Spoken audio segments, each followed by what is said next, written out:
Hello बच्चों, आज का हमारा नया टॉपिक है पाइथागोरस थ्योरम। पाइथागोरस थ्योरम जैसा कि हम लोग क्लास 8th में भी पढ़ चुके हैं, क्लास 9th में भी पढ़े हैं, क्लास 10th में भी इसका यूज है और आगे भी मैथ्स में इसका बहुत ही वाइड यूज है। पाइथागोरस थ्योरम होता क्या है? अगर पाइथागोरस थ्योरम हम जाने तो पाइथागोरस थ्योरम एक ऐसा थ्योरम है जो कि सिर्फ और सिर्फ राइट एंगल ट्राइंगल पे बेस्ड है, जो कि सिर्फ राइट एंगल ट्राइंगल पे बेस्ड है। राइट एंगल ट्राइंगल जैसे कि यहाँ पे दिख रहा है, राइट एंगल ट्राइंगल एबीसी, जहां पर हमेशा याद रखना कि 90 डिग्री के सामने वाली जो साइड होती है, 90 डिग्री के जो सामने वाली साइड होती है उसको हम हाइपोटेन्यूज कहते हैं, जो कि किसी भी राइट एंगल ट्राइंगल की सबसे लॉन्गेस्ट साइड भी होती है। अब जब 90 डिग्री के सामने वाली साइड जो हाइपोटेन्यूज है, तो हाइपोटेन्यूज के स्क्वायर के इक्वल बाकी दोनों साइड्स का स्क्वायर और उनका सम होना चाहिए। ये पाइथागोरस थ्योरम स्टेट करता है। Pythagoras theorem states that the square of the hypotenuse या square of the longest side is equals to the sum and square of the other two sides। जैसा कि यहाँ पे इस ट्राइंगल में हम देख रहे हैं कि AC का जो स्क्वायर होगा वो AB square plus BC square के बराबर होगा। अगर ये कंडीशन ट्रू होती है तो ये पाइथागोरस थ्योरम स्टेट होता है। अब हम जाने कि पाइथागोरस थ्योरम समझ तो लिया हमने स्टेटमेंट में क्या है, पर ये ऐसा होता क्यों है कि AC square equals to AB square plus BC square हो क्यों रहा है, इसको अगर हम जाने तो इसके लिए ध्यान देते हैं कि प्रूफ इसको हम कैसे करेंगे, इस पाइथागोरस थ्योरम को हम प्रूफ कैसे करेंगे। अब हम लोग जैसा कि ध्यान दें, अगर हम राइट एंगल ट्राइंगल एबीसी हमें दिख भी रहा है बोर्ड पे, जहां पर राइट एंगल ट्राइंगल है एबीसी और बी पे राइट एंगल है, तो कैसे हम प्रूफ कर सकते हैं कि ये पाइथागोरस थ्योरम क्या स्टेट करता है। पाइथागोरस थ्योरम की स्टेटमेंट क्या है कि AC स्क्वायर जो लॉन्गेस्ट साइड है 90 डिग्री के सामने वाली, इसका स्क्वायर जो है बाकी दोनों साइड्स का स्क्वायर और उनके सम के बराबर है AB square plus BC square के। इसको हम प्रूफ कैसे करें, हमें ये स्टेटमेंट प्रूफ करनी है। क्लियर? Pythagoras theorem. अब इसको प्रूफ करने के लिए अगर मैं इस ट्राइंगल में कुछ कंस्ट्रक्शन करूं तो कंस्ट्रक्शन कुछ इस तरह का होगा कि यहां पे हम ऐसा कुछ कंस्ट्रक्शन करेंगे और बी से AC पे एक परपेंडिकुलर ड्रॉ करेंगे जो कि पॉइंट D पे जाएगा, और जब परपेंडिकुलर है तो ये 90 डिग्री बन जाएगा यहाँ पे। क्लियर? तो अब हम देखें, इसमें हमने दो ट्राइंगल्स बना लिए छोटे छोटे, जिसको कहें BDC या BDA। दो ट्राइंगल्स बन चुके हैं। तो अब हम इसको प्रूफ करेंगे सिमिलैरिटी को यूज करके। सिमिलैरिटी जैसा कि मैं वीडियो बना भी चुका हूं सिमिलैरिटी की, जिन लोगों ने मेरी वीडियो सिमिलैरिटी की ना देखी उसका डिस्क्रिप्शन में मैं लिंक दे दूंगा। अब इसकी बात अगर करें हम कि इसको हम कैसे प्रूफ कराएंगे सिमिलैरिटी से, तो हम यहाँ पे दो ट्राइंगल्स लेंगे। सबसे पहले एक दो केस से हम इसको प्रूव करेंगे, दो स्टेप्स में। पहले स्टेप में हम पूरा एक ट्राइंगल एबीसी लेंगे और दूसरा ट्राइंगल बीडीसी, और दूसरे स्टेप में भी हम पूरा ही ट्राइंगल एबीसी और बाकी का ट्राइंगल जो बीडीए है उन दोनों को सिमिलर दिखा के प्रूफ करेंगे। पहले अगर हम बात करें और लिखें कि in triangle ABC and triangle BDC. अब जब ये दो ट्राइंगल्स की हम बात कर रहे हैं एबीसी और बीडीसी की, तो इन दोनों ट्राइंगल्स को क्यों ना हम अलग अलग बना लें, तो हमें सिमिलर प्रूफ कराने में आसानी भी होगी। जब इन दोनों ट्राइंगल्स को हम अलग अलग मान लो ड्रॉ करते हैं तो कुछ इस तरह के ये फिगर्स बनेंगे, क्योंकि उसमें भी 90 डिग्री का एक एंगल है एबीसी में और बीडीसी में भी 90 डिग्री का एंगल है। जहां पे 90 डिग्रीज अगर दोनों में ड्रॉ करें तो इसमें बी पे है 90 डिग्री, उस पे डी पे है, और यहां पर ए रहने दो और ए बी सी, और ये क्या था, ये था बी डी और सी, बी डी सी। अब इनको हमें जब सिमिलर प्रूफ कराना है तो सिमिलैरिटी के लिए हमें पता है तीन पोस्टुलेट्स, जो कि मैं सिमिलैरिटी के वीडियो में आपको बता भी चुका हूं। तो इसको अगर कहें तो हम कह सकते हैं कि angle A B C is equal to angle B D C, जहां पर दोनों ही 90 डिग्री के बराबर है। क्लियर? पहला पॉइंट। और angle C equals to angle C कह दें, जो कि कॉमन है। तो हम ये कह सकते हैं कि by angle postulate triangle ABC and triangle BDC are similar. जब हम इन दोनों ही ट्राइंगल्स को सिमिलर प्रूफ करा चुके हैं, जब ये दोनों ही ट्राइंगल सिमिलर प्रूफ हो चुके हैं, तो अब हमें पता है जब हम सिमिलर प्रूफ करा चुके हैं तो इनके करस्पॉन्डिंग पार्ट्स क्या होंगे, प्रोपोर्शनल हो जाएंगे। करस्पॉन्डिंग पार्ट्स जब प्रोपोर्शनल होंगे इसके, तो हम लिख सकते हैं क्या, हम लिख सकते हैं BC upon CD। BC upon CD is equals to AC upon BC, AC upon BC। अब इसको हम क्रॉस मल्टीप्लाई अगर बच्चों करें, इसी को अगर हम क्रॉस मल्टीप्लाई करें तो आगे हमें क्या मिलता है, ये हो जाएगा BC square equals to AC into CD, AC into CD। इसको हम कहते हैं कि हमारी फर्स्ट इक्वेशन बनी, इसको हम कहते हैं कि हमारी फर्स्ट इक्वेशन बनी, क्योंकि हमने यहाँ पे पहला पार्ट अपना सॉल्व कर लिया है। इसके आगे अगर हम ध्यान दें तो हम दूसरे पार्ट में जब लेंगे तो दूसरे पार्ट का ट्रायंगल भी हमारा क्या रहेगा, दूसरा पार्ट रहेगा हमारा ABC और BDA, जो बचा हुआ ट्रायंगल था। लिखें अगर उसके लिए तो लिख सकते हैं कि in triangle ABC and triangle BDA।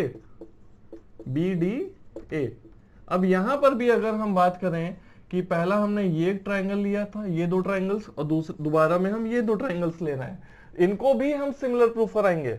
इनको भी सिमिलर प्रूफ कराएं तो इनको भी हम अलग अलग बना लें। अगर इनको भी अगर हम अलग अलग ड्रॉ कर लें दो ट्रायंगल्स को, तो कुछ इस तरह से दोनों बनेंगे, क्योंकि यहां पर भी 90 डिग्री का केस है दोनों में ही, जहां पर B पे 90 डिग्री है और D पे 90 डिग्री है, और ये बनेगा ABC और ये बन जाएगा ADB।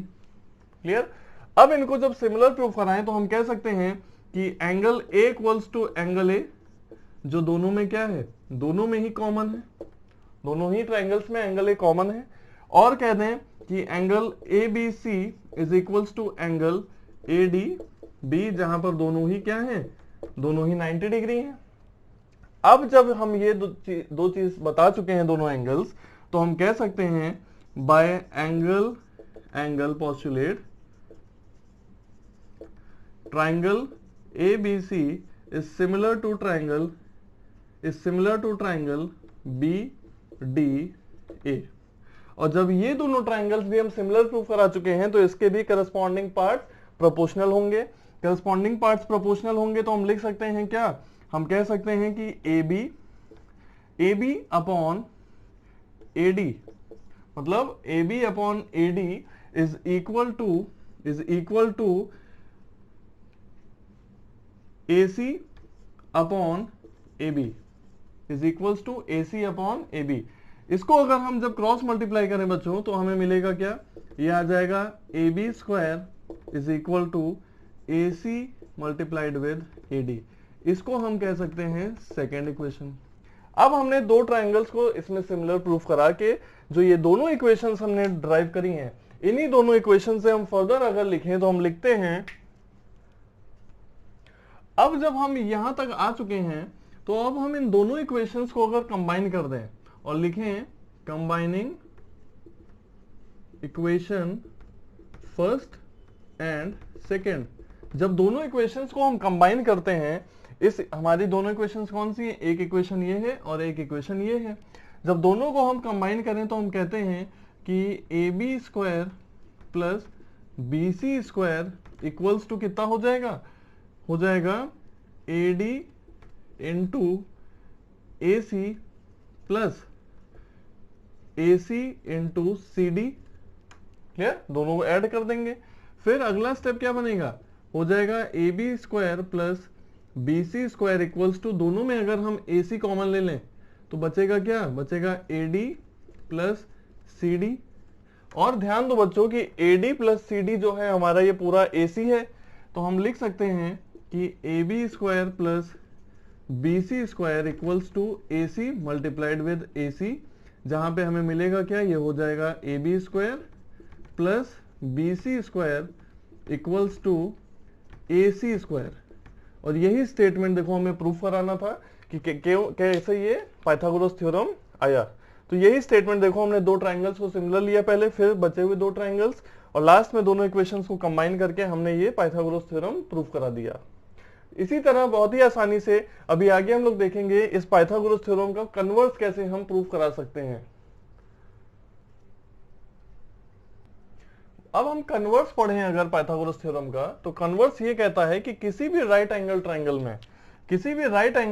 में अगर इसी में मैं कहूं कि ये राइट एंगल ट्रायंगल ABC है, तो राइट एंगल ट्रायंगल में जो फर्स्ट साइड मतलब लॉन्गेस्ट साइड जो है उसके बराबर, अगर उस फर्स्ट साइड या लॉन्गेस्ट साइड के बराबर अगर बाकी दोनों साइड्स का स्क्वायर उनका सम है, तो ये कहते हैं कि लॉन्गेस्ट साइड या फर्स्ट साइड के अपोजिट जो एंगल है वो 90 डिग्री है। ये कन्वर्स है इसका। तो हमें ये प्रूफ कराना है इसमें कि एंगल बी 90 डिग्री है, ये हमें प्रूफ कराना है।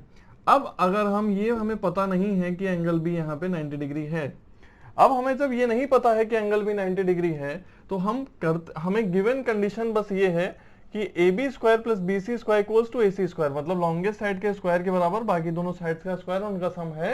हमें प्रूफ कराना है कि ये जो लॉन्गेस्ट साइड के ऑपोजिट एंगल है ये 90 डिग्री है।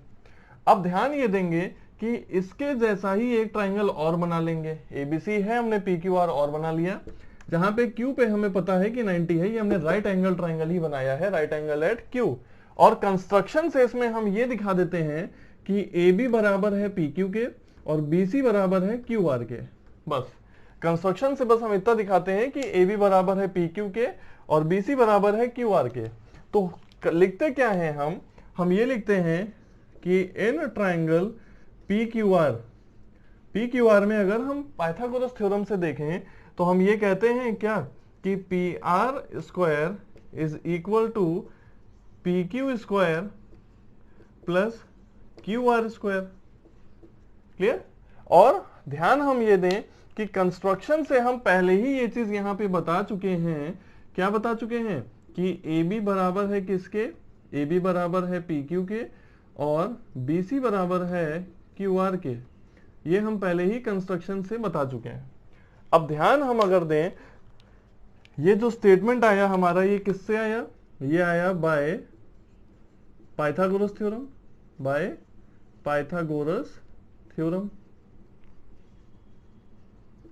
अब जब हम बच्चों एक चीज ये कह रहे हैं कि पी क्यू हमारा बराबर है ए बी के और क्यू आर बराबर है बी सी के, तो क्या हम यहाँ पे पी क्यू और क्यू आर की जगह ए बी और बी सी नहीं रख सकते हैं? हम सीधे क्या लिख देंगे? हम लिख देंगे पी आर का whole square is equals to P Q की जगह पे रख दें हम ए बी का स्क्वायर प्लस क्यू आर की जगह पे रख दें हम बी सी का स्क्वायर। जब ये आ गया P R square equals to A B square plus B C square.